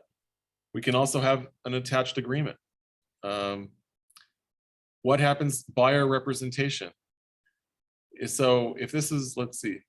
So there could be two brokers working for the same buyer. You can use this form in that scenario. All right, now, purchase agreement. Multiple brokers representing seller, multiple brokers representing buyer. It just covers every scenario. Who's the agent for the first broker? Who's the agent for the other broker? Everyone will sign this, and the buyer and seller will sign this. In this case, only the seller is going to sign. So that's that form. Okay, but this is how the compensation breakdown is happening. So this is where we'll address the compensation breakdown. Okay, the other form is the agent commission sharing agreement. Whenever you're co-listing a property, you want to have this agreement filled out. How long is this agreement for? It's going to start today. When does it expire? It can be an ongoing until terminated. So what is this talking about? It says scope of agreement, covered transaction means all activity or limited activity. So when the term AL is associate licensee. So we're all considered associate licensees. So what if it's my own property, right? The agreement shall apply to all transactions entered into my own property, my family member's property, the following specific people's properties, commercial, residential. I mean, this really covers everything. Or this agreement that I have with this other agent is limited, and it's limited only to a certain community or a specific property, right? And then what about pre-existing relationships? So it just talks about all these different scenarios, how compensation is going to be awarded. Is it 50-50 or is it 60-40 or 20-80? Just talks about that. Shared expenses. How does that work if I have a co-listing? Are we both sharing 50-50 for photography? Right? So it covers all those scenarios.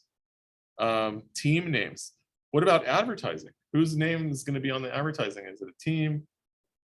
What if I'm partnering up with the Lee Ziff team, right? Is it going to be JJ Wallack and the Lee Ziff? Like, who's getting the advertising? So just talks about that. If there's a dispute, what happens if we have a fight? So that's all. So there is a form. There really is a form for everything, and the forms get better and better. So, any questions on the listing agreement? So JJ, can we also talk about Yes. the, for example, probate form we need attached, and if you're not necessarily. Oh, in which this section, form? Like probate, short sale, those stuff we need to attach. What should we know about those things? So whenever you're dealing with a special scenario, then you do want to talk to our broker. So for example, let's say we know it's a probate. You know it's a probate. So probate means there was no will, there was no trust, someone passed away, and the property is currently being sold by a administrator or a trustee, an executor. So you need to find out, like, so basically you shouldn't be listing any property in probate until something called letters has come to the administrator of the estate, or it's going to be either the administrator or the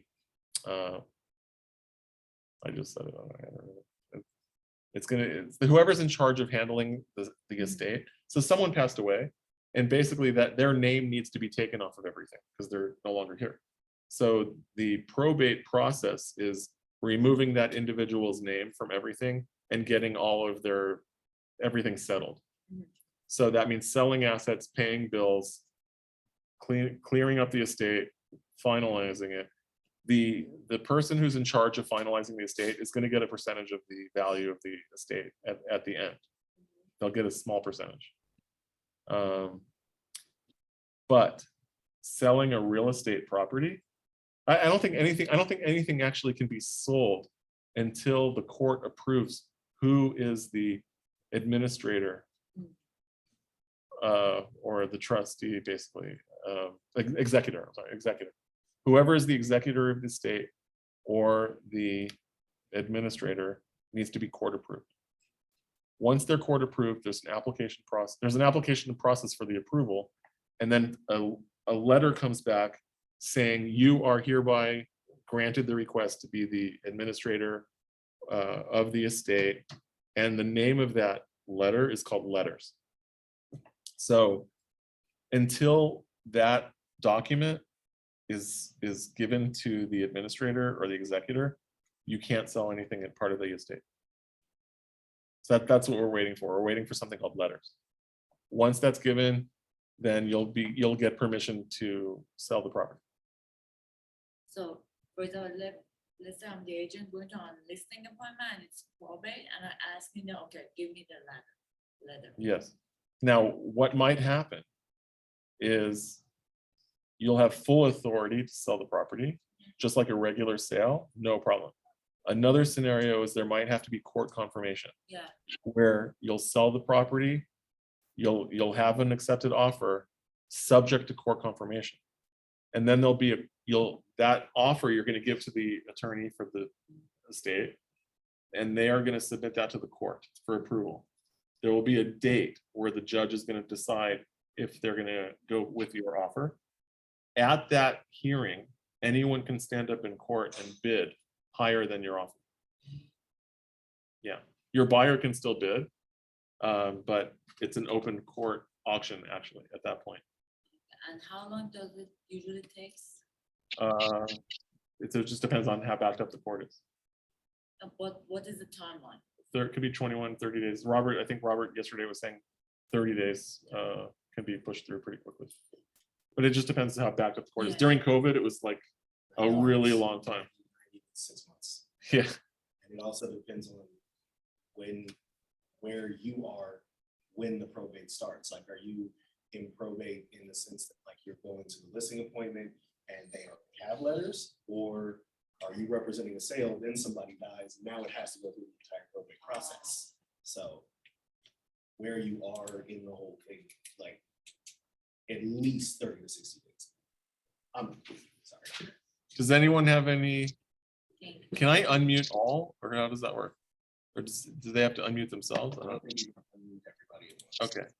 Does anyone have any questions online? How about short sale? Short sale is just a different addendum. Type short. Short sale addendum.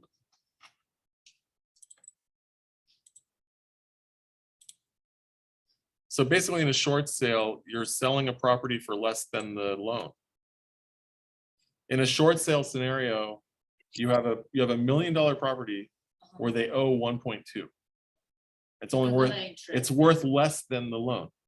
So you're asking the lender to forgive the seller The difference. of the difference, yeah. So the lender has to be on board with the short sale. They usually will be. The lender doesn't want to have a non-performing asset on their books, and they'll usually sell the property for 80% less than the appraised value. They have the authority to sell it for 80% without, following all the guidelines that have been put in place. They can sell 80% less than the appraised value. And they do, they want to sell, they want to get off it. Sorry, 80% less than the appraised value. Than the or appraised loan value, than the appraised value. So how is for example, it's $1 million and they owe $100, $1.2 million, and the appraiser become like 900? So, no, the appraisal will just be, the appraisal is gonna be whatever the appraiser thinks the actual value Let's is. say it's 900. Usually the bank will have their own appraisal independent of the buyer. The Oh, bank is gonna have Yeah, their yeah, I own know. appraisal. So we haven't had short sales in a long time, because property prices have been rising and rising and rising. So people have been gaining equity, not losing equity. So during the short sale craziness, banks were already approving this in advance. However, there were some people that did not get pre-approval for a short sale. And then it would take a really long time because you would write an offer, you would include a short sale addendum, and you're hoping that the bank approves it, basically. So in that scenario, if you have a property that appraises for $1 million, technically the bank can sell it for 200,000. No, for 800, if it's You said appraised 80, for $1 million, You said they could sell it for 80% under appraisal value, up to 80%, not less than 80%. not less than, thank you, that's why I was confused. I was like, Not 80%, not they less can than sell it for 80% off, that's. No, that's it. because don't forget the person who's signing off on the deal at the bank has to answer to their board of directors. So they can sell it for as low as 80%. of the. That was appraised historically what was happening, value. Okay, that and- makes sense, sorry. I but that misheard person's gonna lose their job if they sell it for less. Got it, no, I'm sorry, I heard they could sell it for 80% off. I was like, No, that's- oh that's shit, I'd be a trillionaire. All right, I hope you guys learned something today. We learned a lot. Thank you so much. So I'm here to help with anything, and I'm gonna sign off on the listing agreement. But I'm here to help anyone with offers and listings for sure. We're gonna have a listing presentation workshop, more than one.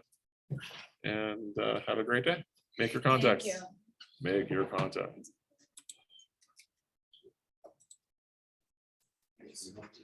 All right.